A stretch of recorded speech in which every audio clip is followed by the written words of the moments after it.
La Escuela Nacional de Control presenta su nuevo programa virtual Contrataciones del Estado, que permiten a los participantes conocer y actualizarse en la normativa y procedimientos aplicados en la gestión pública y el control gubernamental para el correcto uso de los recursos y bienes del Estado. El programa se divide en 5 cursos. Tiene una duración de 120 horas académicas, bajo la modalidad MOOC, el cual te permite interactuar con herramientas pedagógicas como videos, lecturas y más. Todo en modalidad virtual. Escuela Nacional de Control. Formamos creadores de valor público. Rosita está destinada a ser una niña feliz. Debe nacer en un hospital público que garantice su seguridad y la de su madre. Vivir en una casita con agua, luz y rodeada de parques. Estudiar en una escuela pública con buenos maestros, con libros de colores que abran su conocimiento, en donde podrá jugar y crecer libre y alcanzar sus sueños. Pero el monstruo de la corrupción pretende interponerse en su camino, y si lo dejamos, ese hospital público nunca se construirá.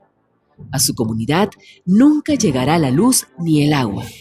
Nunca jugará en un parque. En su escuela ni siquiera habrá carpetas y el techo se caerá a pedazos. Rosita tendrá que trabajar y, como en el cuento de la Caperucita, encontrará muchos lobos en su camino. La corrupción y sus seguidores son enemigos de nuestros hijos. Si los dejamos, destruirán su futuro. Acabemos con ellos y hagamos que Rosita alcance sus sueños.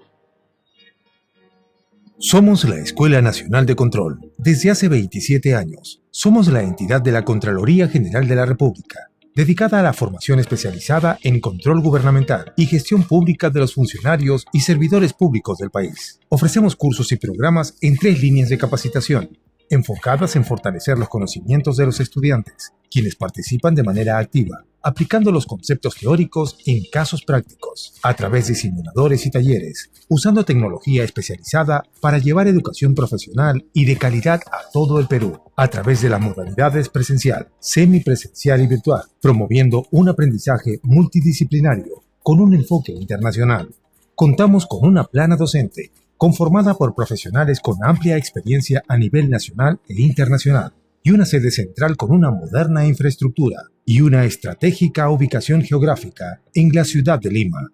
Contamos con la maestría en control gubernamental y la segunda especialidad profesional en control gubernamental, reconocidos por la SUNEDUR, enfocados en brindar las mejores herramientas para liderar los cambios que la administración pública requiere. Nos dedicamos al desarrollo académico mediante la realización de estudios y proyectos de investigación y de innovación, contribuyendo con conocimiento para las labores de la Contraloría General de la República y las entidades públicas del país. En la Escuela Nacional de Control, promovemos la formación de profesionales que contribuyan en la mejora de la gestión pública y la administración de los recursos de todos los peruanos, trabajando por un Estado más moderno y libre de corrupción. Escuela Nacional de Control. Formamos creadores de valor público.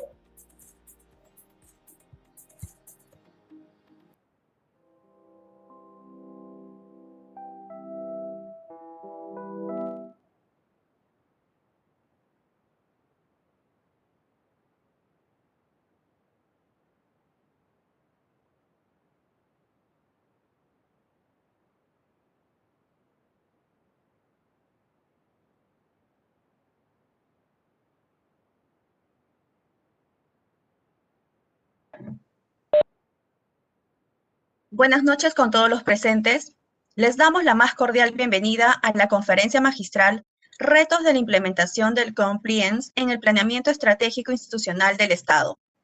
La presente actividad académica propone causar la adopción del Compliance en entidades públicas desde una concepción integral, estratégica, sistemática, programática y sobre todo eficaz y sostenible, más allá de los funcionarios, profesionales o personal de confianza que la conformen en el tiempo. El planeamiento estratégico institucional es piedra angular para abordar una gestión del cumplimiento pertinente y adaptada a la realidad institucional, funcional y administrativa con visión de futuro.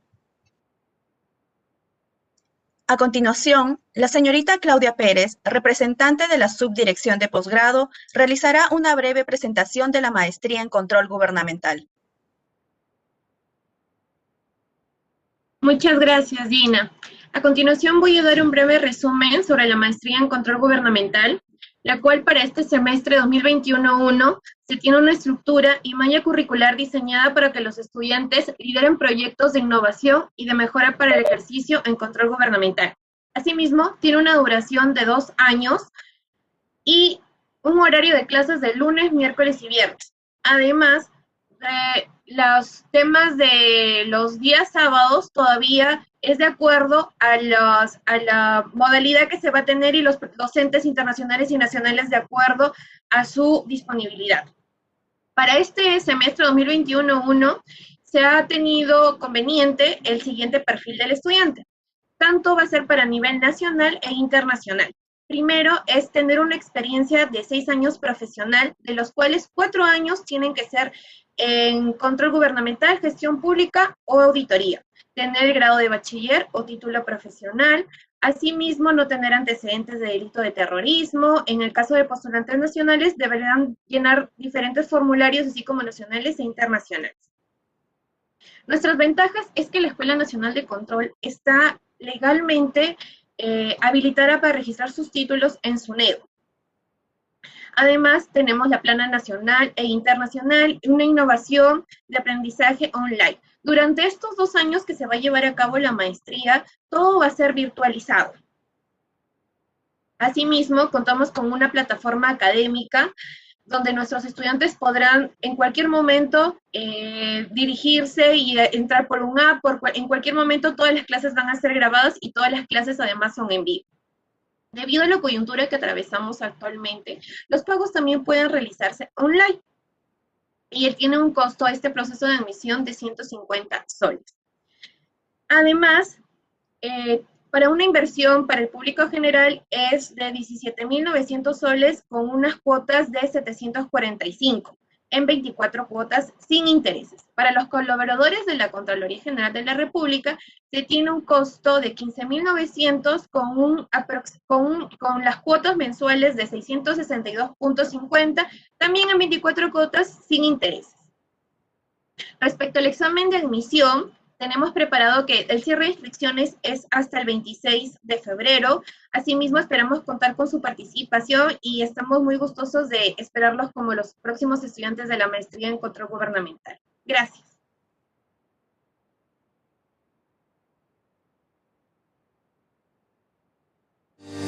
La Escuela Nacional de Control presenta la maestría en control gubernamental en modalidad virtual, con metodologías de aprendizaje basadas en el uso de herramientas tecnológicas que permitirán a nuestros estudiantes estar a la vanguardia de la nueva virtualidad, eliminando las barreras de distancia y tiempo. La maestría en control gubernamental cuenta con una experimentada plana docente nacional e internacional y un modelo educativo especialmente diseñado para la formación de profesionales que lideren y generen cambios en el control gubernamental y la gestión pública, en beneficio de la ciudadanía. En esta búsqueda de la formación holística, la maestría le brinda al estudiante una experiencia académica de nivel internacional, con actividades que refuerzan el proceso de aprendizaje mediante la aplicación del coaching y mentoring online, métodos fundamentales en la formación de nuestros maestristas. International Masterclass. Funcionarios de reconocida trayectoria profesional de las entidades fiscalizadoras superiores, EFS, de Iberoamérica, comparten sus experiencias sobre los modelos de control de auditoría de cumplimiento y control preventivo de sus países, con la finalidad de realizar un análisis comparativo con una perspectiva internacional. Coaching de control. Altos funcionarios y directivos de la Contraloría General de la República del Perú comparten las buenas prácticas que han realizado para que el estudiante obtenga una formación completa y pueda conocer las estrategias de prevención y lucha contra la corrupción. Semana de Control. Destacados ponentes nacionales e internacionales con amplia experiencia en la fiscalización, gestión pública y habilidades blandas brindarán conversatorios y charlas magistrales, de manera que el maestrista pueda obtener una visión actual sobre el control gubernamental y la gestión pública. Este modelo educativo tiene como eje central al estudiante, haciéndolo partícipe activo de su formación con el uso de herramientas virtuales para encaminarlo en la obtención del grado de maestro en control gubernamental, reconocido por la SUNEDU. Todo ello tendrá como resultado un profesional líder de proyectos de innovación y de mejora para el ejercicio del control gubernamental en las entidades fiscalizadoras superiores de la región, sobre la base de estándares internacionales, con el objetivo de contribuir con la mejora de la calidad de vida de los ciudadanos. Con la maestría en control gubernamental, la Escuela Nacional de Control amplía sus horizontes para aportar al desarrollo profesional de los funcionarios y servidores públicos, contribuyendo con la modernización del Estado. Escuela Nacional de Control. Formamos creadores de valor público.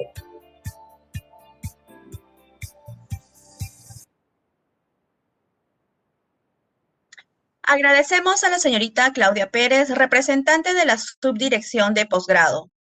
Acto seguido, palabras de bienvenida a cargo de la señorita Evelyn Ramos, representante de la Subdirección Académica.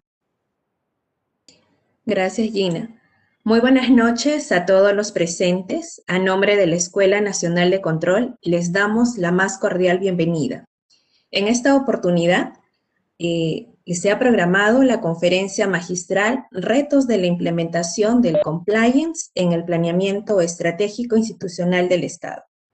Esta actividad académica espera poder brindarle la información necesaria para que nuestro público conozca la importancia del compliance como herramienta integral, estratégica, sistémica, programática y sobre todo eficaz y sostenible, para que a través de su implementación las instituciones logren mejores resultados en su gestión, generando impacto en la gestión y en su público usuario.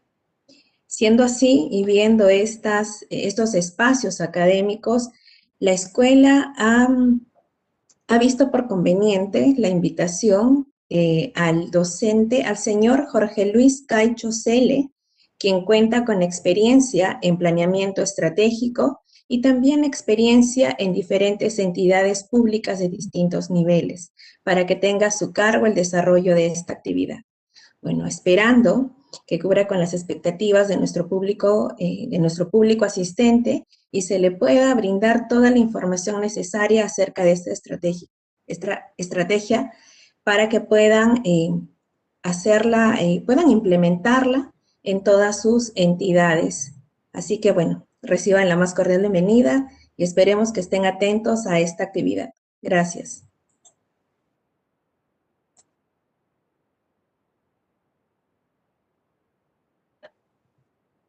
Agradecemos las palabras de la señorita Evelyn Ramos, representante de la Subdirección Académica.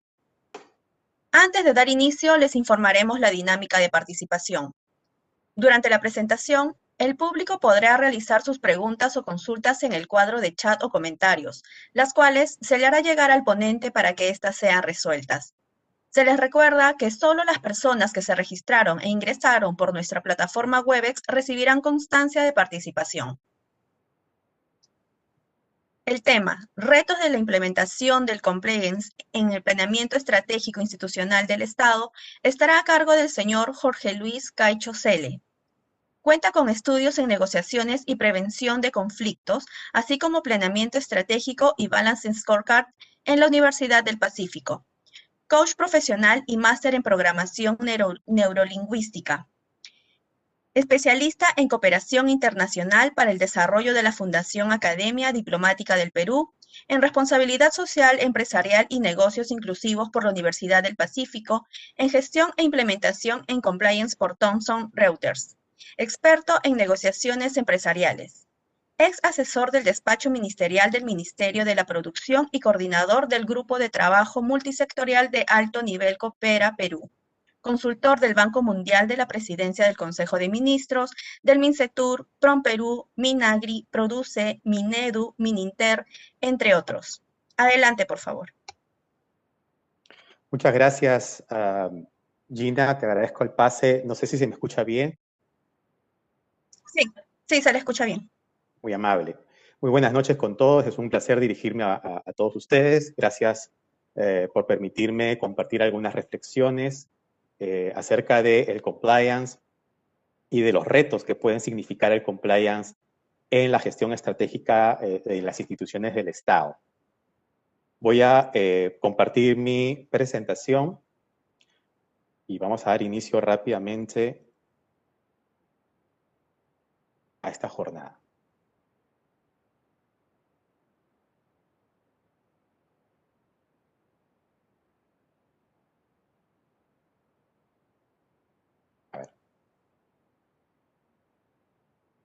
Muy bien. Se ve bien, ¿cierto? Si es así, vamos a dar inicio.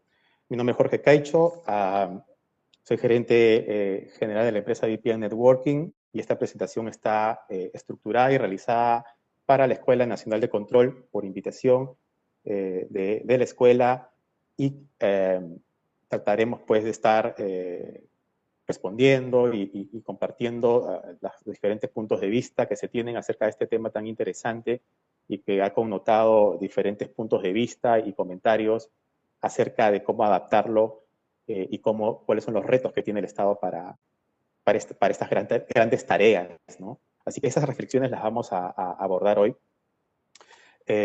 Actualmente soy también presidente del Comité de Compliance para la Reputación Corporativa y Sostenibilidad de la World Compliance Association. Y para efectos de esta presentación, algunos estudios realizados permitirán centrar diferentes ángulos sobre el mismo eje, es decir, sobre la gestión estratégica del Estado, pero para una gestión estratégica del Estado abarca todos los sectores, sin dudar. Entonces estamos desde el punto de vista, por ejemplo, de la sociedad civil, de los ciudadanos, desde el punto de vista de la cooperación, desde el punto de vista de la gestión pública propiamente, entre demás actores. Vamos a hablar también o citar los sistemas integrados de gestión que nos puedan ayudar para comprender ello. A eso terminaremos de reflexionar. La ISO 37001, y se viene la 37301 también. Y el enfoque de planeamiento estratégico, por cierto, no solamente desde el sector público, que está muy regulado, muy normado, sino también del sector privado. Pues estos ángulos permiten enriquecer un poco no solamente la presentación, sino las reflexiones que se vienen dando y se seguirán dando para procurar una implementación exitosa. Muy bien, tenemos una guía. Ese plan hace un trabajo importantísimo en estos años y tenemos una guía para planeamiento estratégico institucional. Pues bien, la intención de esta jornada, de estos minutos, es pues de alguna manera contribuir a la promoción de la adopción del compliance corporativo. Vamos a entender un poco el compliance corporativo, por qué el corporativo, en entidades públicas desde una concepción integral, estratégica, sistémica, para llegar a ser programática y sobre todo eficaz y sostenible. El concepto de sostenibilidad y sostenible en general también lo vamos a abordar. Y el PEI es una piedra angular para abordar una gestión de cumplimiento pertinente y adaptada a la realidad institucional de cada entidad, funcionalmente hablando, administrativamente también, ¿no? Y con una visión de futuro, ¿no? Esa es un poco la intención. En estas primeras diapositivas, mi intención es abarcar el compliance, cómo es, cuál es la concepción que tiene, cuáles son los elementos que los conforman, y luego vamos a ver cuáles son los retos que tiene la gestión pública, el Estado en general, su institucionalidad, para efectos de conocer qué estamos haciendo como entidades públicas y cuál sería este match, este encuentro del compliance y por lo tanto ver eventuales brechas. Esa es la intención. En estas primeras láminas Esta, por ejemplo, relata acerca del concepto de compliance que se maneja por la World Compliance Association. Por ejemplo, hay varias organizaciones, pocas, en todo caso, especializadas en el mundo, pero el compliance es un concepto que se viene hablando hace décadas. Esto no es nada nuevo. Se habla de muchas décadas de compliance o gestión del cumplimiento. Entonces, vamos a rescatar algunos conceptos, algunas palabras claves en estas primeras láminas. Y lo primero que yo subrayaría es que tiene una mirada, sin duda alguna, de evolución del marco legal, pero a nivel mundial. Es decir, no solamente aquello que el entorno inmediato nos regula, sino también cuáles son las regulaciones mucho más externas, globales propiamente, y que además están en tendencias afectando al entorno inmediato que tenemos. Entonces, no podemos divorciarnos de esa realidad. Eso es bien importante. Y además de ello, pues, esta concepción de estrategia y de estructuras internas. Un primer mito que existe es que el compliance es básicamente cumplimiento regulatorio y normativo. Yo cada vez que escucho de alguna persona, a algún funcionario, a un director que conversamos, y su concepto, ¿qué piensa del compliance? Todas las excepciones de compliance son correctas, pero incompletas muchas veces, y eso lo vamos a dilucidar ahora. Entonces, este es el enfoque de compliance, pensando siempre en organizaciones que pueden ser del sector privado, pero también el sector público, cooperación internacional, ONGs, cualquier organización. Muy bien. Entonces, pero el punto de partida, qué duda cabe, es las regulaciones. Eso está totalmente claro. Hay que cumplir las regulaciones, hay que tener una estructura y una estrategia de cumplimiento de las regulaciones, y ahí vamos a ver cómo vamos a abarcar cuáles son las etapas y cuáles son los espacios que permiten optimizar y llegar a ese objetivo de cumplimiento y que las funciones se hagan, y además la eficacia y la calidad de la intervención de cada entidad. Y ahí es donde se va a complejizar. Entonces, ¿qué duda cabe que la corrupción, los escándalos de corrupción, la corrupción propiamente que ha existido siempre, ¿no es cierto? La corrupción en general y todos los delitos que están asociados a la corrupción cada vez son más visibles por efectos simplemente de globalización y de comunicaciones. Entonces se visibiliza mucho más. Y esto genera, digamos, indignación colectiva, organizacional también, y críticas de muchos ángulos, de muchos espacios, de muchos actores, de muchos stakeholders. Y esto genera una muy mala reputación y un desprestigio, a veces sistemático, si es que no se gestiona. Esto es bien importante. Entonces, la concepción de riesgos va a sufrir, en estas reflexiones que compartimos, distintos ángulos y un enfoque bastante más complejo. Esa es la intención. Fíjense, ahora vamos a seguir viéndolo con un lado más privado, ¿sí? Entonces, tenemos, por ejemplo, legislación, normativas y reglamentos internos, entiéndase, buen gobierno, ética y transparencia, que es lo que se aspira que toda empresa privada alcance y lo viva y lo comparta. Buen gobierno, ética y transparencia. No obstante, la mitad de ellos o algunos de ellos son de carácter obligatorio, las reglamentaciones, las normas, las regulaciones no se discuten, se cumplen y hay que hacerlo con eficacia. Pero para el sector privado, el buen gobierno, la ética y la transparencia termina siendo para ellos de carácter voluntario. En el Estado es un poco distinto por el momento. Ojalá que sea mucho más diferente todavía. Pero hay una tarea fundamental que es la gestión de riesgos. Riesgos y oportunidades. Y en esta identificación de riesgos y oportunidades se comienzan a gestionar con prevención, gestión y respuesta. Eso lo podemos aceptar y comprender perfectamente con nuestras diferentes actividades, señores funcionarios de OSI, de auditorías, de auditoría interna, lo tienen muy claro. Vamos a ver cuáles las diferencias ahora. Fíjense, voy a rescatar parte de esta imagen para decir lo siguiente. Hasta ahí sigue siendo la misma imagen, pero acá hay un factor muy importante. En el ejercicio de las revisiones y reflexiones de la gestión pública y de los planes estratégicos y diferentes planes que gobiernan las instituciones públicas, se ve una brecha. Y tiene que ver con las personas. Es decir, nosotros gestionamos personal interno de la institución, pero también a otros actores o stakeholders.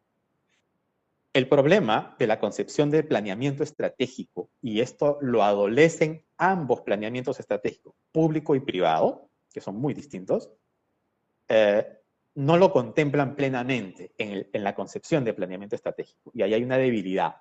Pero el sector privado lo corrige, eso lo vamos a ver luego. Entonces, digo, somos personas, interactuamos con personas de la institución hacia afuera permanentemente y hacia adentro también. Y eso se está perdiendo porque no se está gestionando. Beneficios, no voy a leer todo esto, pero ustedes pueden revisarlo. Los beneficios de implementar un sistema de gestión de compliance son muchísimos.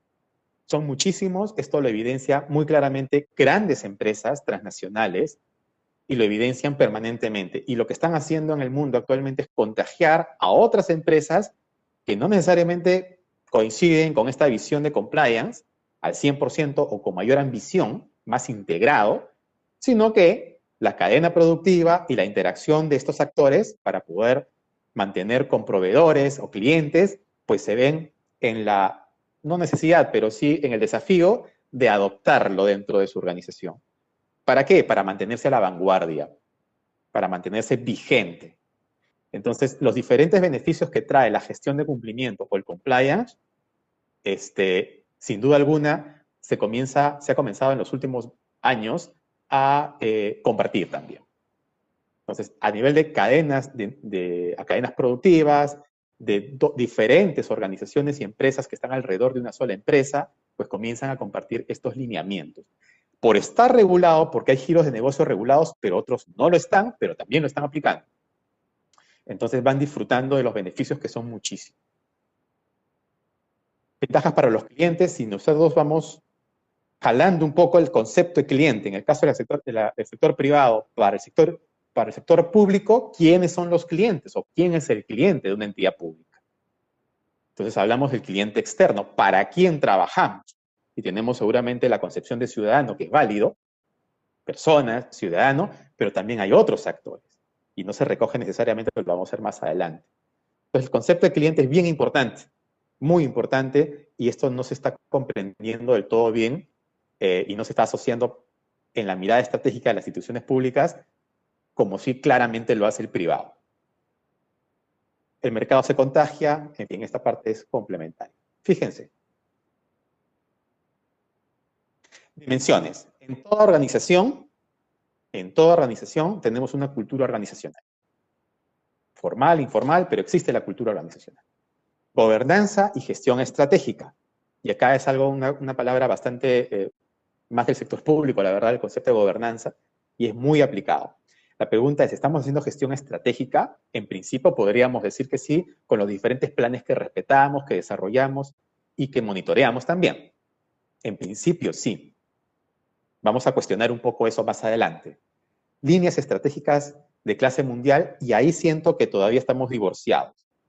Vamos a verlo en la siguiente lámina, ¿por qué? Pero siento que hay un divorcio todavía de las instituciones públicas en el Perú respecto a líneas estratégicas de clase mundial. Y cuando uno va construyendo todos estos eslabones, terminas teniendo una reputación y lo que podemos llamar capital institucional. Entonces, ¿dónde siento que puede ser un factor clave para el caso de las entidades públicas? Es en esto que está en círculo.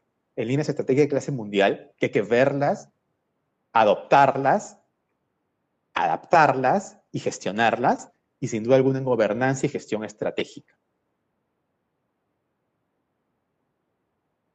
¿Cómo se aplica en el sector público? Hemos hecho esta reflexión, lo que está regulado se tiene que cumplir. La pregunta es, ¿estamos revisando, por ejemplo, control concurrente? Ya, estamos acompañando, por las razones conocidas, en control concurrente. Muy bien. Ex post, también, eso no ha quedado de lado. No obstante, en las diferentes etapas de control, que lo vamos a ver ahora, pues vamos a ver qué tanto estamos especializándonos en estas etapas. Bien importante es esto. Acá es una primera reflexión. En la siguiente lámina vamos a ver si está sucediendo. Stakeholders, actores, personas, no necesariamente están en el radar de la concepción estratégica, que es lo que yo señalaba instantes antes. Y acá es una primera gran debilidad. La visión del Perú al 2050, la visión del Perú al 2050, cumple, pregunto yo, cumple la visión del Perú al 2050 con lo que dicta y define y pretende la Constitución Política del Perú, el contexto internacional y tendencias, con las diferentes leyes orgánicas, con el Sistema Nacional de Planeamiento Estratégico. Está alineado la Política Nacional de Modernización de la Gestión Pública, por ejemplo, u otras más. Cumple. Yo voy a centrar esta charla en las que están encerradas porque realmente el tiempo es corto y los temas son sumamente grandes. He tratado de presentarles de forma un poquito más elaborada, algunas imágenes. Es muy gráfico lo que he elaborado para ustedes para facilitar la comprensión. Así que desde aquí yo les pido que me sigan con particular atención. Fíjense, vamos a ver primero la Constitución Política. Una sola lámina. Y a medida que vamos avanzando, vamos a dedicarle más tiempo, más láminas a diferentes aspectos que ahí aparecen. La Constitución Política, perdón, la visión primero. En la visión del Perú, he subrayado en rojo con términos que no podemos perder de vista, en la visión estratégica, en la visión del Perú. No podemos perder de vista. Democracia, integración al mundo, la identidad, nuestra identidad, historia, patrimonio, biodiversidad, interculturalidad, desarrollo inclusivo, sostenibilidad, familia. Muy interesantes estos términos porque en la visión sí contempla varias cosas que de pronto aquí entendemos que están. Hasta ahí vamos bien. ¿De acuerdo? Fíjense. La Constitución. La Constitución, claramente en los títulos que acabo de subrayar, en el primero, persona y la sociedad, entendida por la sociedad civil organizada en general, pero ahí estamos hablando de dos actores, personas, ciudadanos, digamos, y sociedad, que tenemos una heterogeneidad de actores allí, ¿cierto? El régimen económico, que particularmente involucra a la empresa privada, ¿no es cierto? La regulación con la empresa privada, la promoción de la empresa privada y el crecimiento para que ayuden a un Perú a que pueda progresar. Y las garantías constitucionales que abarcan a estos conjuntos de actores como corresponde. Fíjense. Cuando vemos el objeto de la Ley Orgánica del Poder Ejecutivo, yo he puesto en amarillo, por ejemplo, sistemas administrativos que orientan la función pública en el marco de la Constitución Política del Perú y la Ley de Bases de Descentralización. A mí me parece bien. Me parece dentro de todo bien, ¿cierto? Me hubiera gustado quizás, la López no es tan joven, ¿no es cierto? Tiene algún tiempo, quisiera recoger parte de esto, o al revés, ¿no? Y he puesto en rojo servicios al ciudadano, cuando habla de los principios que se definen en la ley, son estos que están: legalidad, servicio al ciudadano, inclusión y equidad, organización, integración y competencia. Pero en particular, servicio al ciudadano, personas y sociedad no está verbalizado esta parte con toda la claridad. Está citado, pero no está del todo desarrollado. Pero está citado. Y fíjense qué dice en la propia visión, ¿no? Somos un país democrático. En el Plan Estratégico de Desarrollo Nacional, ¿no?, se cita esto. Se cita esto. Entonces, yo lo que he observado es que en los ejes temáticos no le llaman principios, pero en los ejes temáticos, y aquí en color rojo, subrayo los agentes, los actores. Personas, sociedad democrática y sociedad justa e inclusiva. Cuando hablamos de la Constitución y de los diferentes articulados, los títulos, capítulos y articulados, se identificó, recuerdan, personas, sociedad, ¿verdad? parte económica, por el empresariado, que hay que ponerle un ojo en particular, y garantías.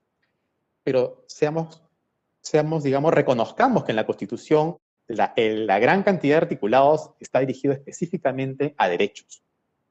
Cuando estamos viendo en la parte del Plan Estratégico de Desarrollo Nacional, identificamos a las personas con sus derechos, que duda cabe, está muy bien, y la sociedad democrática le ponemos un sesgo, un perfil, ¿no? Pacífica, respetuosa de los derechos humanos, libre del temor y de la violencia. Pero ya hemos sesgado un poco y no hemos mencionado algunos derechos. Se dan por implícitamente que existen, que se reconozcan. Luego habla de una sociedad justa e inclusiva, lo cual me parece muy bien. Fíjense aquí. En la política nacional de modernización de la gestión pública, cuando mencionamos, por ejemplo, al servicio de las personas, llámese ciudadanos, y vuelve a mencionar en el siguiente párrafo que el Estado moderno como aquel orientado al ciudadano, nuevamente, y eso está muy bien. Lo que sucede es que cuando hablamos de los principios orientadores, es el término que se ha recogido en la Política Nacional de Modernización de la Gestión Pública, ya no habla de personas sino de ciudadanos, pero ya se excluyó a la sociedad. No está, no aparece, no figura en sus principios orientadores. Y ese detalle inhibe parte del enfoque que permite comprender cuál es realmente el entorno y los actores, y la gestión básicamente impide hacer gestión de grupos de interés. La sociedad civil no cuenta como actor demandante de derechos, no está en esta lógica. Construcción de políticas y planes, conocemos más o menos este gráfico todos. Y claro, yo diría en escenarios globales, por ejemplo, globales, ¿no? Estamos hablando fuera del país, población, cambio climático, socioeconomía. Y en agenda, y en el marco supranacional, la Agenda 2030, la OCDE, ¿cierto? Siento que faltan algunos actores o algunas tendencias. De pronto, simplemente la gráfica no permite abarcar todo, pero en realidad no es tanto así, porque cuando se discuten estos temas, no necesariamente están en discusión de cuáles serían los otros actores que podrían o debieran estar mapeados y considerados como efectos si pretendemos ir alineados con la visión al 2050 de estar integrados al mundo, por ejemplo. Bueno, nuevamente podemos definir que los grupos de interés también están ausentes de una forma porque los planes estratégicos, decíamos, tanto del sector público como del sector privado, no contempla, identificas, pero no contempla la gestión de grupos de interés. Podría haber identificado algunos, sí, pero no está dentro de la metodología que se plasma en los documentos y por lo tanto no se gestiona después. Se gestiona mucho más después y ese es un problema que vamos a ver ahora. Por supuesto, ya nos salteamos hasta la identificación de variables de la política del sector, de cualquier entidad, y esta parte es bastante sencilla, lo conocemos todos. Para definir las variables hay metodologías muy claras y guías que establecen muy bien esto. Pero la ausencia de la gestión, la identificación, la gestión de grupos de interés es muy definida, muy clara, y eso va a generar problemas. Identificación de riesgos y oportunidades. También hay una restricción de esto. No necesariamente se identifican todos los riesgos y todas las oportunidades. Yo le he puesto en rojo oportunidades de mejora. Significa que lo vamos a gestionar también. Siento, a mi modo de ver, en mi opinión, es que no estamos haciendo un trabajo completamente integrado de la concepción de los planes estratégicos. Por ejemplo, el GORE La Libertad, dentro de su matriz de riesgos y oportunidades, recordemos, desde el punto de vista de la concepción del compliance, la gestión de riesgos es fundamental. El mapa de aseguramiento y la gestión de riesgos es fundamental. Y estamos hablando de 360 grados. Por ejemplo, bajo lo que actualmente nos está regulando de cómo elaborar planes estratégicos, sean PCEN y luego PACE, por ejemplo, nos sesga a riesgos muy puntuales y muy definidos para desastres, ¿verdad? En el caso de, por ejemplo, el GORE La Libertad, en sus riesgos definió desastres naturales y fíjense qué curioso, cambio en la política y planes de gobierno. Y acá vamos a recordar esta parte en los siguientes instantes. También sismos, pandemias, curioso, importante, recesión económica.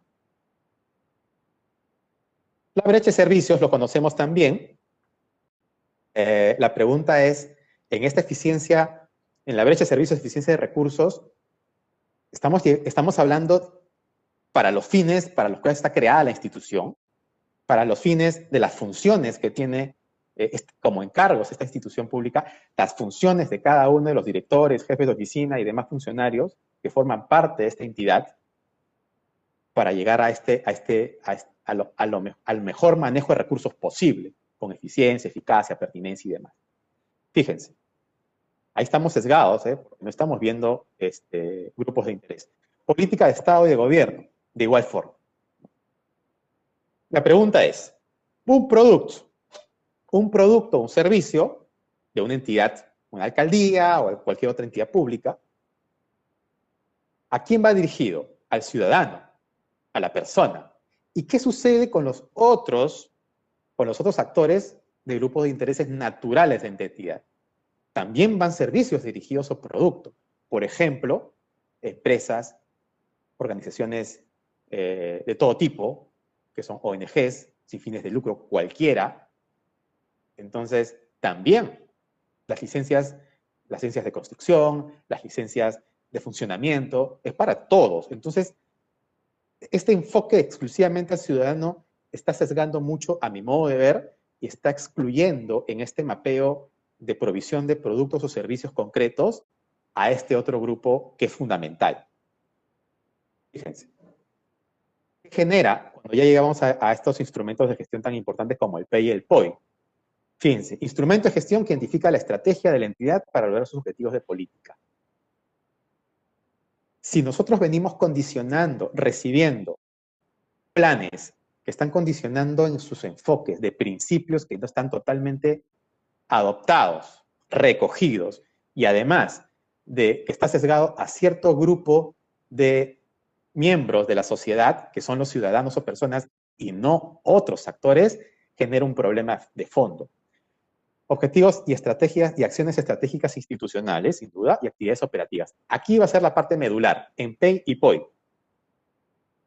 Les voy a contar cómo ve el sector privado esto, que lo tiene completamente trabajado, sobre todo las grandes empresas, y como yo les contaba minutos atrás, están contagiando a otras grandes empresas que no necesariamente están coincidiendo con la necesidad de tener una gestión de compliance, no necesariamente, o de sostenibilidad, pero el mundo los lleva allí y la exigencia de consumidores, de otros clientes, pues lo llevan a ir adoptando y adaptándose a este entorno. Fíjense, voy a traer como ejemplo el Banco Central, al Banco de Crédito del Perú, que es una empresa muy grande, líder bancario en el Perú, y tiene un conjunto de stakeholders, primero lo que ha hecho en un estudio, y este estudio ha arrojado para conocer su reputación corporativa, cuál es el efecto, qué porcentajes de los diferentes elementos tienen que ver con la construcción de confianza a la opinión pública para adquirir y mantener reputación. Porque eso significa recursos, porque el valor de las acciones tiene un costo, ¿no es cierto? Ese valor se deprecia, sube y baja todos los días. Entonces necesitan que a los inversionistas y accionistas, pues cada vez se mantengan cada vez más hacia arriba. Y eso implica muchísimo la confianza en la opinión pública y, por cierto, la reputación, ¿no? Fíjense, esto es lo que ha arrojado el estudio, lo están gestionando. ¿Cómo? Y voy a presentarles aquí.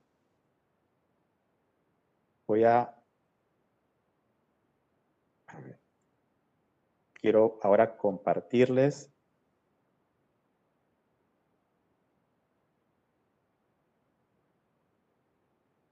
Quiero compartirles.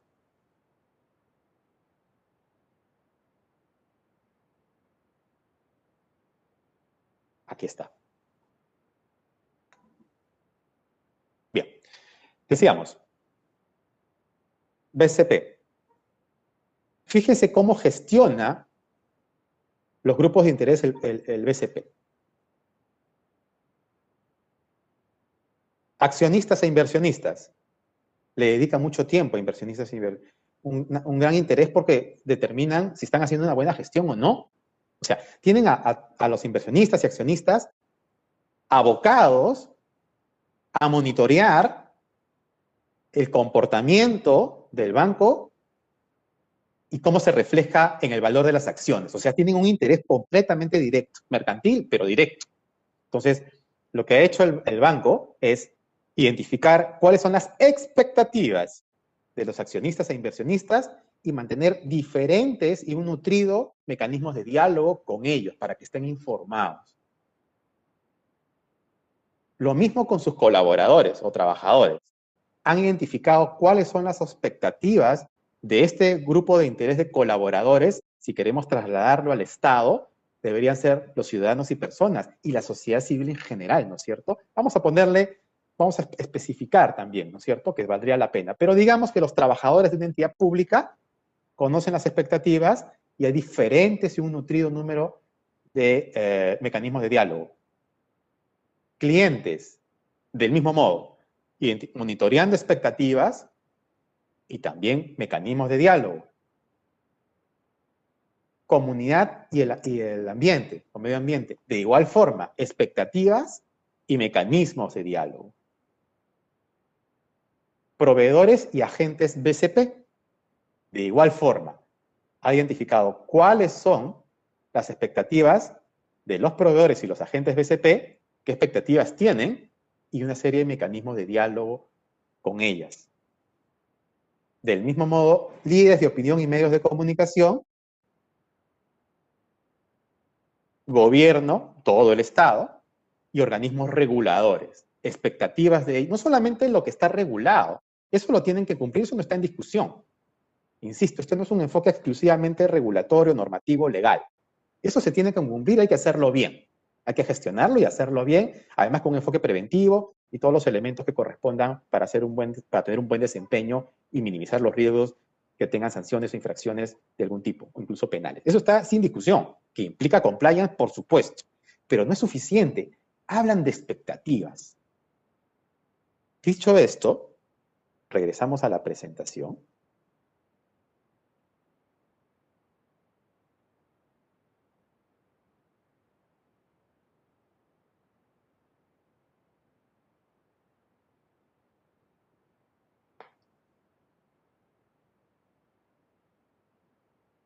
Muy bien. Y fíjense. Teníamos esto, que habían hecho un estudio especializado para conocer de todo ese conjunto de expectativas, cuánto de eso aporta a la confianza en la opinión pública para la reputación. Hay un concepto que se llama materialidad. Materialidad, que son aquellos factores claves y críticos que hay que gestionar. ¿De quiénes? De los stakeholders, de los grupos de interés. Y se determina todo un espectro aquí para medir, primero identificar cuál es el estatus, y luego se comienza a medir y gestionar con los grupos de interés, con los diálogos establecidos, gestionar los impactos de los indicadores de materialidad. Y así mantienen un mejor performance, tienen que alinear su plan estratégico, tienen que alinear sus planes operativos, tienen que hacer una gestión de compliance a la altura, tienen que hacer balance, scorecard sin duda alguna, a la altura, monitoreo, por su negocio, sus intereses también, por cierto, stakeholders, y por supuesto, un carácter de prevención importantísimo, con materialidad. Regresamos a la realidad de la gestión pública. Y acá hay ausencia en el enfoque de la necesidad de gestionar grupos de interés o partes interesadas. ¿Qué duda cabe que en la función, vayamos aquí al centro, aquí, en la función del Estado, ¿cierto? Diferentes áreas. Y luego vemos que para abordar los demás, necesariamente tienen que haber stakeholders que no son personas ni ciudadanos. Son gremios, son organizaciones, son ONGs también, son diferentes actores de la sociedad civil con los cuales hay que gestionar. Entonces, la ausencia en los planes implica que no podamos hacer intervenciones o de desarrollo de productos, de bienes y productos y servicios de parte del Estado, que primero, no alcanza las expectativas porque no los estoy midiendo de lo que está requiriendo la sociedad civil, que estaba ausente, recordaremos, y además, no gestiono a ellos. Yo le he llamado a esta lámina articulación de políticas y planes, que los conocemos, riesgos de la gestión de riesgos y grupos de interés. Entonces, fíjense, a estos niveles, que están encerrados en círculos rojos, sí hay un esfuerzo, de hecho, es un mandato de concertación. Acá sí lo hay. Habríamos que ver si el nivel y la metodología y los pasos que se siguen para procurar concertar son eficaces o eficientes. Eso es otro tema, o eficaces. Pero existe. Pero hay una ausencia de procurar concertar. Es decir, no siempre hay que llegar a la concertación. Lo que estamos diciendo es que la identificación de los grupos de interés, de las partes interesadas, la identificación de las expectativas de ellos, tienen que estar definidas y establecidas y sistemáticamente organizadas, para que alimenten como insumos más adicionales a la concepción de planes estratégicos. Aquí es donde notamos ausencia de ello. O sea, acá no hay... La pregunta es, por ejemplo, una alcaldía, gobernaciones regionales y otras entidades forman parte, son invitadas para conocer sus expectativas. Fíjense, estamos hablando de instituciones públicas con instituciones públicas. Están invitadas para conocer sus expectativas, necesidades, como grupos de interés, y están recogidas esas expectativas y necesidades en los planes de las políticas de gobierno, por ejemplo, en los PCEM, por ejemplo, en las políticas nacionales en general. Y yo siento que ahí hay una brecha fundamental que no se está viendo. Entonces, ¿cuál es la concepción que quiero traer a reflexión? Heredamos omisiones y errores en los planes, de arriba hacia abajo. ¿Qué sucede? En los POIs y en los PEIs, digamos que pasan factura de alguna forma. Es decir, la percepción del ciudadano, que sí tiene que ver con una entidad pública, ¿verdad?, que recibe algún servicio o requiere algún servicio en alguna oportunidad o con cierta recurrencia, ese ciudadano, esas personas, y además otros actores de la sociedad civil, centran que la eficacia o que han hecho un buen trabajo o mediano o malo, lo centran cuando es directamente a ellos como usuarios, que quien está tomando decisiones en esa entidad está haciendo una buena o mala gestión. Entonces, centra en la persona. Cuando hablamos del PEI,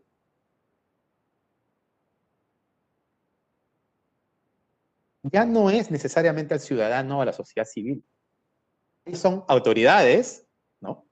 Autoridades y otros funcionarios que pueden tener algún juicio de valor sobre el que está haciendo un buen o mal trabajo. Igual, el titular de la institución, el titular, la autoridad política, por ejemplo, ¿no?, que lidera esa entidad. Siempre vamos a descansar en esto. Entonces se llenan de críticas y de ojos, y la percepción de ellos es lo que están capitalizando, a mi entender, en este enfoque de compliance integral, ¿no es cierto?, que no están necesariamente actuando en los planes o que han heredado, o que teniendo la posibilidad de un plan estratégico institucional que es interno, pero público, pero interno al final y al cabo, están obviando y solamente se está cumpliendo con lo que no se puede evitar de lo que están arrastrando los planes más superiores. PCE en el caso de ministerios, o el Plan Estratégico de Desarrollo Nacional, por ejemplo, y se van heredando, pero ya está fuera de la visión, por ejemplo, lineamientos de los principios constitucionales, de los principios de la visión al 2050, que es una visión bastante interesante, bastante buena, completa, diría yo. Comenzamos a ver ausencias y solamente queremos cumplir con lo que tenemos, ¿no?, de los planes. Esa es la herencia que yo digo de errores y omisiones, ¿no? ¿Cómo se aplica al sector público? Fíjense, acá viene nuevamente este gráfico, y en rojo, en cuanto al alcance del Sistema Nacional de Control. La gestión y utilización de los recursos. Entonces, El control básicamente está focalizado por norma, por regulación, a los recursos que se utilizan, a las funciones que se ejercen y a las metas institucionales, los tres. Y acá, por eso es que yo he encerrado, como se puede apreciar aquí, estamos cogiendo parte de los riesgos de la institución, pero hay muchos otros riesgos que están invisibilizados en esta concepción de control. Y se hace una identificación, prevención y gestión, sin duda alguna, pero de estos elementos. O sea, se cumple la norma. Eso está muy bien, pero es insuficiente. Hay más elementos. Esto ya lo habíamos visto. Y hay elementos como ciudadanos, sociedad civil organizada, principios que estuvieron ausentes, que generan rectoría desde la Constitución hacia adelante. Planes concertados, no todos los planes son concertados. Gestión de grupos de interés, no necesariamente se gestiona grupos de interés, no está en el mapa. Reputación, sostenibilidad. Y la sostenibilidad entiéndase por sostenibilidad que perdura la institución en el tiempo, se fortalece en el tiempo y madura en el tiempo. Y si transforma, se transforma para mejor, para crecer. No orgánicamente me refiero, sino un crecimiento institucional, moderno. Regresamos a nuestra realidad del PEI. El PEI considera gestión de riesgos, sí, pero de desastres, nada más. Como PEI. O sea, una cosa es la labor de control interno y de auditoría, que está clarísimo cuál es el aporte, y ya dijimos cuáles son los elementos que aborda, ¿verdad? Recursos, funciones y metas. Pero dentro del PEI hay ausencia de la gestión de riesgos porque solamente se centra explícitamente en riesgos de desastre. Entonces, tenemos esa limitación. Líneas de defensa frente a los riesgos. Esto es bien importante reconocer. Y acá se viene la especialización, digamos, de este gran trabajo de control interno, estos grandes trabajos de auditoría interna que existen. Entonces, la primera línea de defensa en esta concepción es que las funciones operacionales, todo lo que es operativo, el día a día, los que cumplen de un escritorio a otro escritorio, estos procesos y procedimientos de por sí tienen elementos de control. Esas son la primera línea, digamos, de defensa para cumplimiento. La segunda tiene que ver con compliance. Aquí. Línea de defensa, la segunda, funciones de control. Entonces, el compliance lo que se ha hecho es centrarse aquí, alojarse en una segunda línea de defensa previa a la auditoría interna. Entonces, el control concurrente habla mucho de esto. En una parte importante, ya sabemos en qué aspectos. Gestión de riesgos. Todos los riesgos de la institución, no solamente vinculados a recursos, funciones y metas institucionales, sino el total. ¿Para qué está creada la institución? ¿Cuál es el core de la institución? ¿Para qué está creada funcionalmente? Y sabemos muy bien que hay una diferenciación, normalmente se parte en dos, ¿no es cierto? En una institución pública. Los técnicos, ¿no es cierto? La función técnica, o sea, ¿para qué fue creado? Y todos los técnicos que trabajan en esa, profesionales que están en esa línea, y los administrativos, ¿cierto? Normalmente hacemos ese ejercicio. Bueno, la pregunta es, del concepto y de los contenidos de los planes que se elaboran, de los PEIs y los POIs, en una institución pública, sobre el contenido, sobre la elaboración de los contenidos. No tanto el cumplir, yo puedo cumplir la función, pero ser impertinente con una norma o una directiva, por ejemplo. Habían cosas más importantes, entonces yo puse esto porque me interesa o le di prioridad, no puse un orden de prioridad. Y eso no es que sea, digamos, necesariamente crítico de una gestión de OSI, por ejemplo. Probablemente una advertencia, quizás, o no, o ausencia total, porque hay otros elementos más graves, como el mal uso de recursos, o el ineficiente uso de recursos, o el no uso de recursos. Hay otros elementos también gravísimos, ¿no? Pero digamos, de aquello que nos convoca como técnicos y profesionales, de la función técnica para la cual es concebida esta institución, ¿quién regula eso? Y esos son los stakeholders o grupos de interés o partes interesadas. Compliance corporativo descansa en esta línea de defensa, la segunda.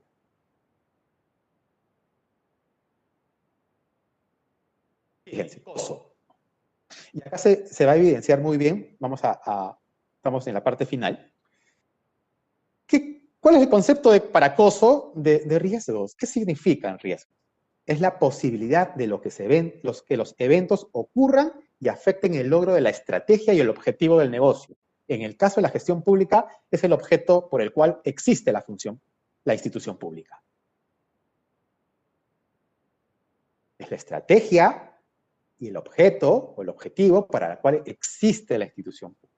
Defensa civil, para lo que existe la institución pública, esos son los riesgos inherentes a la función propiamente y a la eficacia del cumplimiento de esa función. Por eso necesariamente grupos de interés.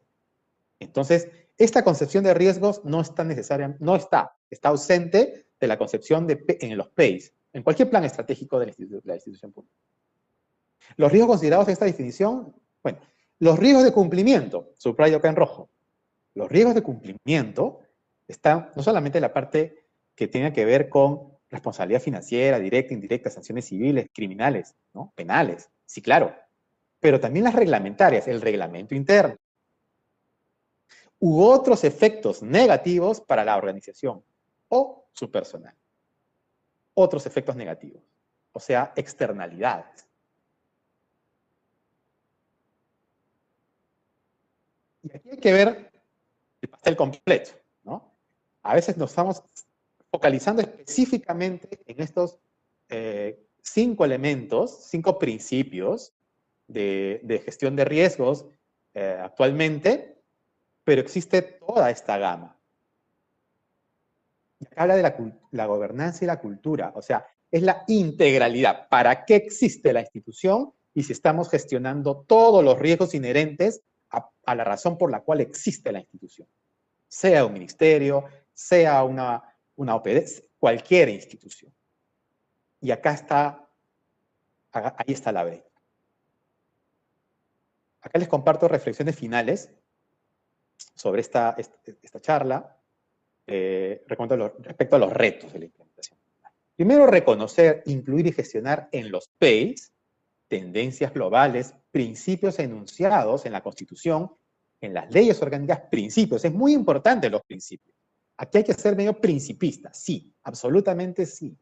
Porque cada vez más las regulaciones, y más en el Estado, son mayores, se incrementan, se perfeccionan, aumentan la temática y cada vez más se regulan hasta los principios. Cada vez más. Es una tendencia global que tenemos que reconocer. Entonces, si yo procuro cumplir principios, aunque no estén totalmente normados, regulados plenamente, o no estén claros, bueno, pero también los gestiono, los involucro, los incluyo en los PEIs.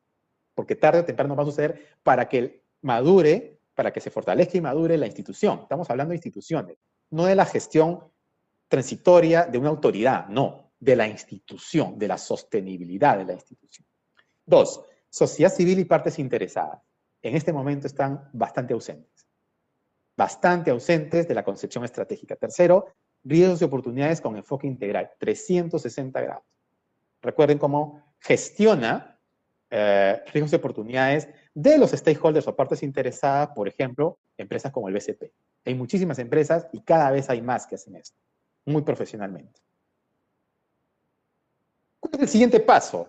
Después de adoptar todo esto, bueno, hemos conversado con algunos jefes de planeamiento, les ha parecido interesante y comienzan a mirar y descubrir. Algunos directores también les parece súper interesante cuando hemos conversado con ellos y les interesa seguir adoptando y adaptando sus PEIs. Ya se viene un trabajo en eso.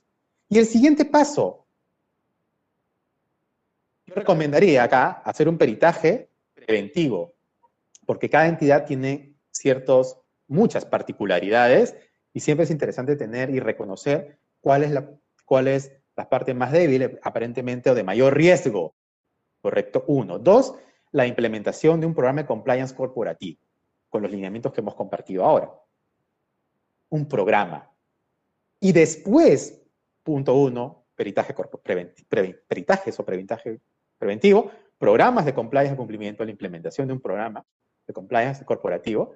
Y tercero, ya la implementación de sistemas de gestión. Yo creo que ese orden podría ser muy saludable. Si hay instituciones que están un poquito más maduras, que han hecho esfuerzos de de un sistema de gestión afín, no solamente de la gestión pública, sino que también con elementos o ya cumpliendo una certificación como la ISO 9001, excelente.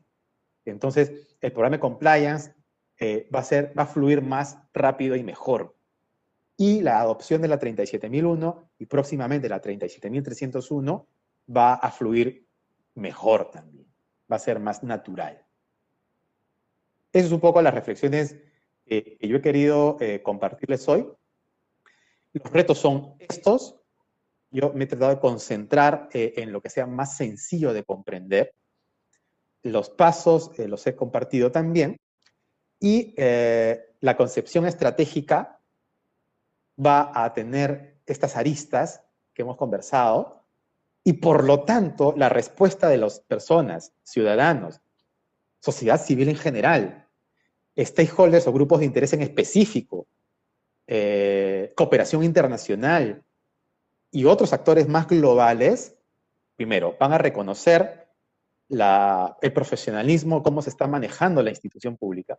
Segundo, van a ganarse una mayor aceptación del comportamiento y performance de la institución pública por los grupos de interés porque están siendo gestionados.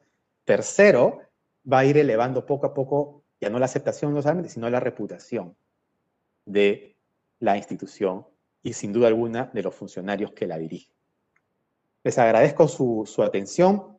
Cualquier duda, consulta, por favor, con la mayor confianza me pueden escribir o llamar. Ahí están publicados mi teléfono personal y mi correo electrónico para lo que ustedes deseen conversar o emprender. Muchísimas gracias por su tiempo y yo quedo a las órdenes de la escuela para lo que vean por conveniente. Mil gracias. Agradecemos al señor Jorge Luis Caicho Cele por esta conferencia y por su interesante participación. A continuación, pasaremos a las preguntas del público. ¿Cómo se miden o cuáles son los indicadores que se deben construir para evaluar el avance de una política? Me preguntan acerca de los indicadores para medir los avances de una política. ¿Entendí bien? Sí, correcto.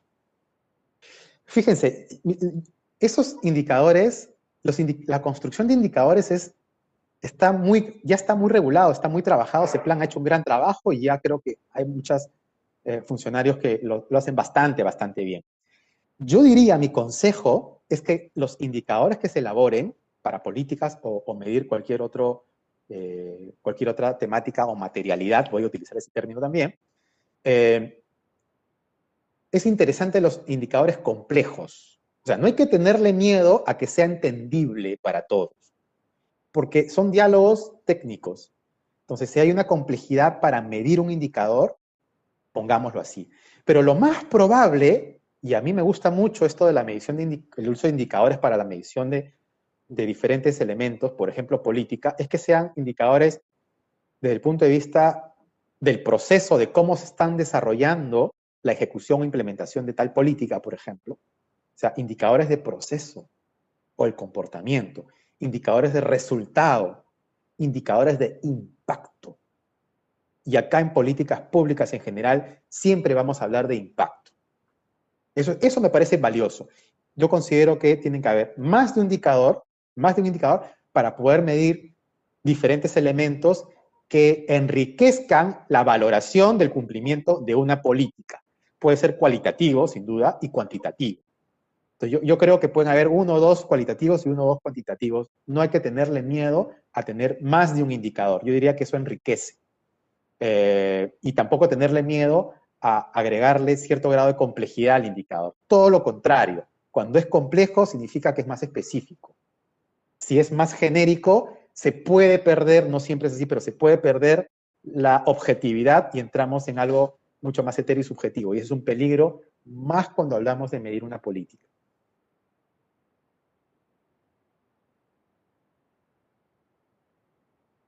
¿Cómo las entidades de gobiernos locales o regionales pueden asegurar cumplir con la visión del Perú al 2050?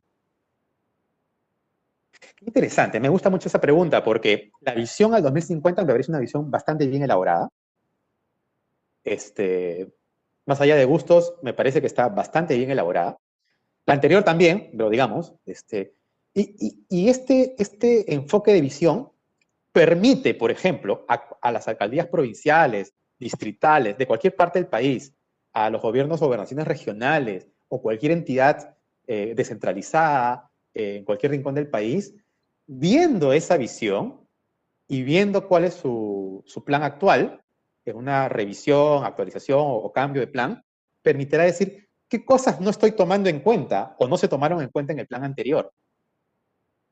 Yo creo que eso enriquecería muchísimo. Y yo le agregaría no perder de vista esta figura, estos recogimientos de los principios que habíamos enunciado en la presentación. Muy importante los principios. La tendencia en el planeta Tierra es ser principista. Entonces, si uno comienza a adoptar los principios y respetarlos, no siendo regulados plenamente, pero hagamos que fuera una autorregulación, si quieren, no explícita, pero autorregulación, el camino a una alcaldía, a un gobierno regional, gobernación regional, va a ser muy bueno siempre, porque tiene una visión amplia, completa y compleja y lo está aterrizando en un plan propio. Así que me parece muy valioso eso.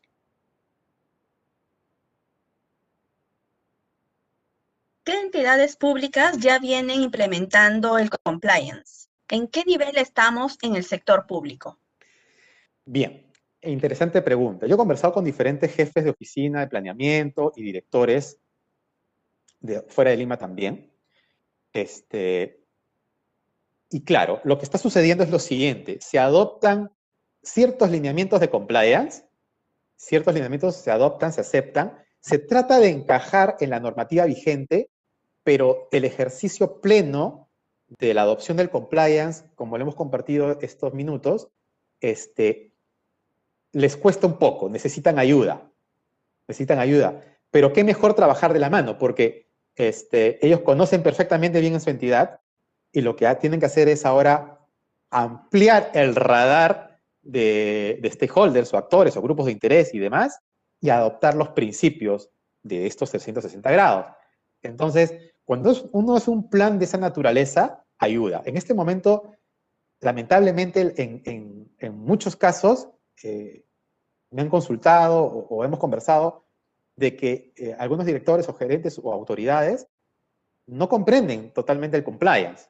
Entonces, básicamente se sesga a lo que tiene que ver con el cumplimiento regulatorio normativo.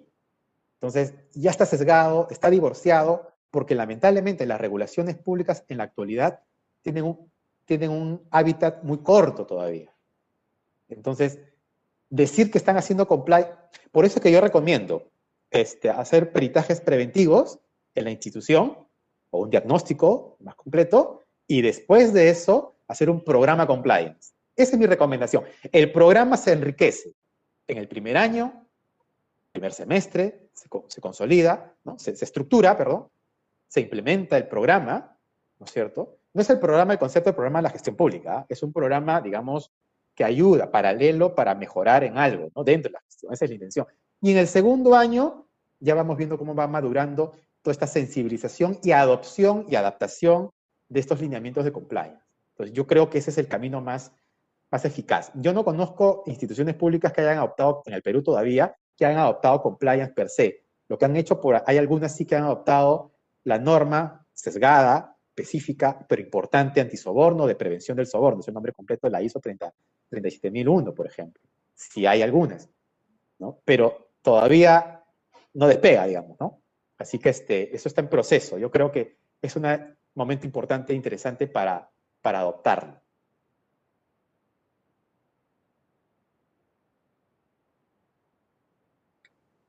Todo ciudadano es parte de un sector de la sociedad que tienen problemas e intereses comunes, pero en su mayoría no están organizados. Pregunto, ¿el concepto de grupos de interés involucra a estos sectores no organizados?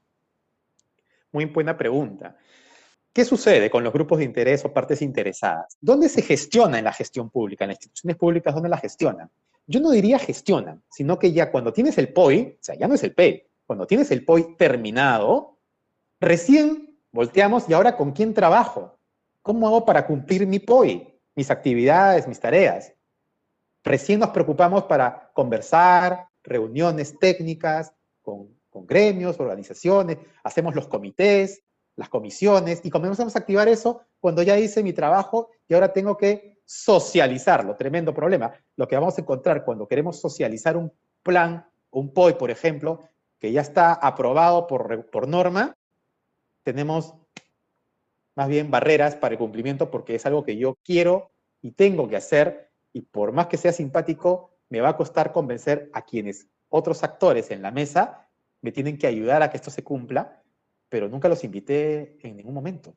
Entonces, creemos que la gestión de partes interesadas es esa, y es el gran error, tremendo error. Y encontramos más bien demoras, críticas, y de repente temas que no son pertinentes. Aquí hay un tema de pertinencia fundamental, y se nos fue el mapa porque nosotros creímos que sí, pero resulta que no es la prioridad para estos grupos de interés. ¿Cuál es el problema? Que no hay suficientes grupos de interés o partes interesadas que están recogidas para tener como interlocutores. O sea, la pregunta la comprendo plenamente. No hay suficientes, pero los pocos que hay, con ellos tendría que haber proyectado y gestionado mientras voy formulando el plan estratégico, por ejemplo. Y sin duda alguna con el POI, con mayor razón. Cuando no hay suficientes actores o partes interesadas, lo que tengo que hacer es promover que se organicen. Porque si no, lo que voy a encontrar es el rechazo de la masa y la insatisfacción de la masa de los individuos que, no estando organizados, tienen una posición crítica conmigo.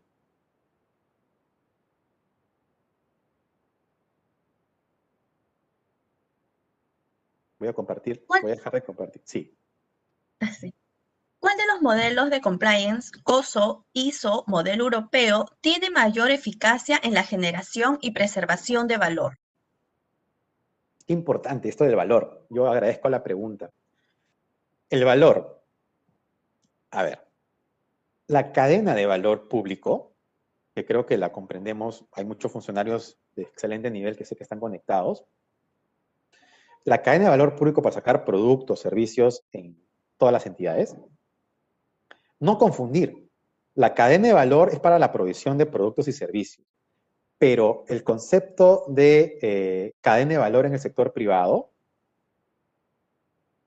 habla de cadena de valor, el encadenamiento. Significa que una entidad pública, voy a pasarlo a la concepción privada, de la privada a pública, que una empresa es un eslabón, es un actor, y detrás de la empresa o de la entidad pública tienes otros actores u otras entidades que alimentan con insumos.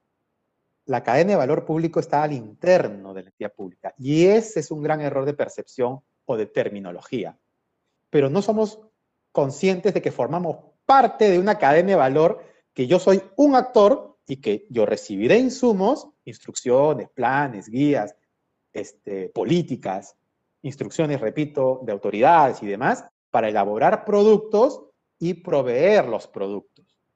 A veces proveemos de forma indirecta y otras directa. Por ejemplo,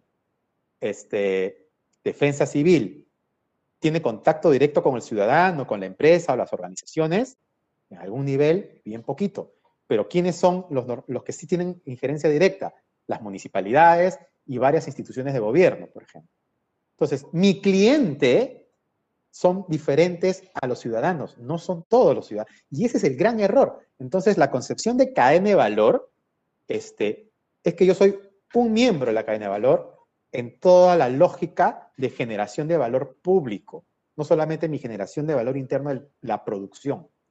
Entonces, dicho esto, no sé si termino ahí de responder la inquietud, si por ahí allí va, pero para poder determinar cómo generar mayor valor, yo les diría estas líneas de compliance corporativo en esta concepción completa del Estado, Constitución, tendencias globales, principios, muy importantes, los principios de la LOPE, los principios de las leyes orgánicas en general.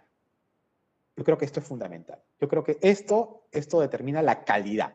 Si queremos agregarle, usando una ISO 9001, una 37301 que ya va a salir, y otras más, eso ayuda a fortalecer tu sistema. tu propio sistema individual, porque los sistemas son personalísimos, no es copy-paste, acá no existe el copy-paste. Tú construyes tu sistema y en algunos casos puedes estar certificado si cumples estos requisitos y estos requerimientos, pero tienes un solo sistema. ¿Cómo aterrizar el compliance a partir del planeamiento estratégico institucional y luego en las actividades operativas? Ese es el reto. Por ejemplo, yo en la última diapositiva que compartía decía, ¿cuál es el siguiente paso? El paso 2, después de aceptar stakeholders, grupo de interés, principios y demás, el paso 2 es justamente la gestión pública, el ejercicio operacional de gestión pública. Y ahí es donde entran lo que mencionábamos, ¿no? Pueden ser las ISOs mencionadas, pueden ser el programa, yo recomiendo un programa de compliance y luego una ISO, salvo casos excepcionales de entidades que ya tienen una ISO 9001, por ejemplo, buenísimo, una base fundamental, eso ya podemos avanzar otras cosas y fortalecer el programa. Pero es eso. Y toda implementación tiene etapas. La etapa de sensibilización, capacitación, como cualquier sistema de gestión. Capacitación, sensibilización primero a todos los miembros de la organización, de la entidad, la capacitación específica en determinados elementos, tener un oficial de cumplimiento interno, así como hay en sistema de gestión de calidad, tenemos personas que están dentro de la institución, de la empresa o organización, que hacen el monitoreo, ¿no es cierto?, como auditores internos propiamente, de la calidad, del cumplimiento del sistema 9001, por ejemplo, el sistema de gestión. Lo mismo sucede con compliance. Entonces, por eso empecemos con programas. Y así vamos teniendo un programa fuerte, o sea, bien estructurado, ya el sistema, la 9001, lo potencia, y la 37001, 37301, o cualquier otra ISO que salga, simplemente lo que va a hacer es adaptarse y fortalecer más todavía, ¿no? Va a ser más sencillo también hacerlo. Entonces, todas las etapas de implementación las conocemos. Este sistema de gestión pública ya, que tiene que ver con sensibilización, capacitación, la implementación propiamente, ¿no? Esto es metodológico puro, ¿no? O sea que me parece fundamental, y sí, ese es el camino.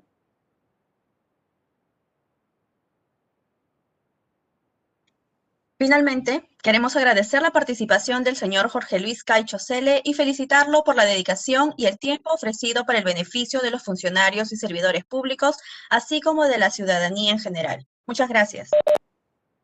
Muchas gracias, Gina. Muy amable. A ustedes.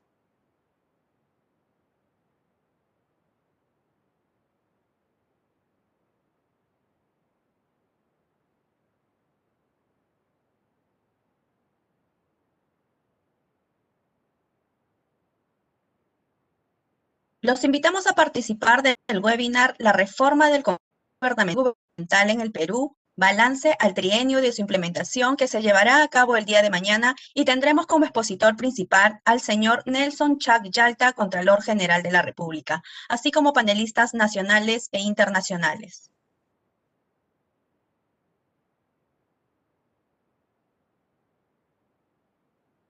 Las constancias de participación electrónica serán enviadas a los correos electrónicos registrados. Agradeceremos revisar las condiciones de participación.